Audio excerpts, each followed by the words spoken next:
ប្រសិនបើពាក្យថាមនុស្សមកពីម្នាក់ធាតុនិងឧស្សាហ៍ម្នាក់ធាតុនិងឧស្សាហ៍នេះគឺប្រែថា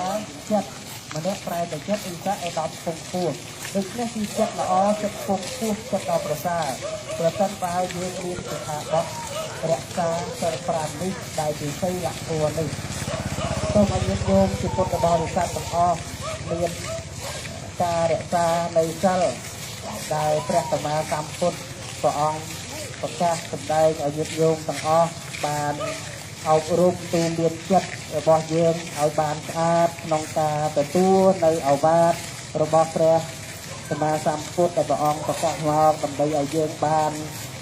សិក្សារៀនសូត្របប្រតិបត្តិស្វែងយល់ខ្ញុំផ្កាណាអាត្មាភាពសូមក្រាបថ្វាយបង្គំចំពោះព្រះករុណាព្រះគុណម្ចាស់គ្រប់ព្រះអង្គជាទីគោរពសក្ការៈដ៏ខ្ពង់ខ្ពស់និងសូមចម្រើនពរញាតិញោមប្រជាពុទ្ធបរិស័ទទាំងក្នុងនិងក្រៅប្រទេសជាទីមេត្រីថ្ងៃនេះបណ្ដាញព្រះសង្ឃឯករាជ្យព្រមទាំងអង្គការសង្គមស៊ីវិលនិងញាតិញោមប្រជាសហគមន៍ដែលរងគ្រោះដោយសារដីធ្លីបានរួមដំណើរធ្វើធម្មយាត្រានៅក្នុងផ្លូវជាតិលេខ5ដែលបានចេញដំណើរម៉ោងប្រមាណជាជាង7ព្រឹកថ្ងៃទី5ខែធ្នូឆ្នាំ2014នេះចេញពីវត្តឧទុមពោឆ្ពោះទៅកាន់រាជធានីភ្នំពេញរហូតមកដល់ម៉ោងមកដល់10ព្រឹកនេះគឺក្រុមគណៈធម្មយាត្រាទាំងព្រះសង្ឃនិងគ្រហស្ថដែលមានអ្នកចូលរួមប្រមាណព្រះសង្ឃ50អង្គនិងញាតិញោម54នាក់សរុបទាំងអស់អ្នកដែលនិមន្តអចិន្ត្រៃយ៍ពីវត្តឧទុមពោត្រកលលាភីឆ្ពោះទៅកាន់ទីក្រុងភ្នំពេញគឺមាន104នាក់ដោយឡែកញាតិញោមប្រជាពុទ្ធបរិស័ទតាមដងផ្លូវក៏បានចូលរួមបន្តបន្ទាប់ម្នាក់បាន1គីឡូម្នាក់បាន2គីឡូអីចឹងដែរ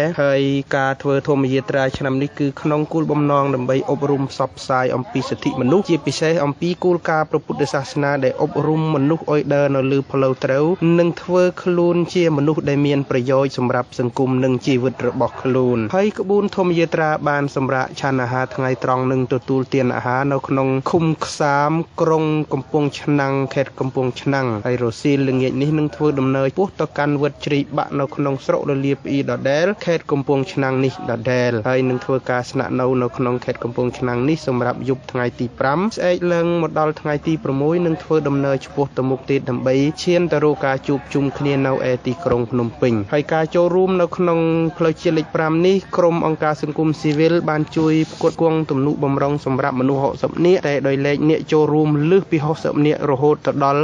104នាក់ដូច្នេះមានន័យថាចំនួនអ្នកចូលរួមចង់លើសពាក្យកណ្ដាលអាស្រ័យហេតុដូច្នេះហើយសូមប្រជាពុទ្ធបរិស័ទដែលមានសទ្ធាជ្រះថ្លាមេត្តាចូលរួមធ្វើជាវិភាគទានម្ហូបអាហារចង្ហាន់ភេសជ្ជៈតាមដងផ្លូវដើម្បីញ៉ាំងប្រយោជន៍ឲ្យកើតឡើងដល់ប្រជាពុទ្ធបរិស័ទនិងញាតិញោមទាំងអស់គ្នាដែលមានសទ្ធាជ្រះថ្លាក្នុងពុទ្ធសាសនាហើយក្រៅពីនោះបណ្ដាញព្រះសង្ឃឯករាជ្យក៏បានធ្វើដំណើរធម្មយាត្រាមួយដែលចេញពីស្រុកឈូកខេត្តកំពតឆ្ពោះមកកាន់ទីក្រុងភ្នំពេញដូចគ្នាដោយឡែកចំនួននៅខាងផ្លូវជាតិលេខ3ចេញពីស្រុកឈូកខេត្តកំពតមានចំនួនអ្នកចូលរួមព្រះសង្ឃ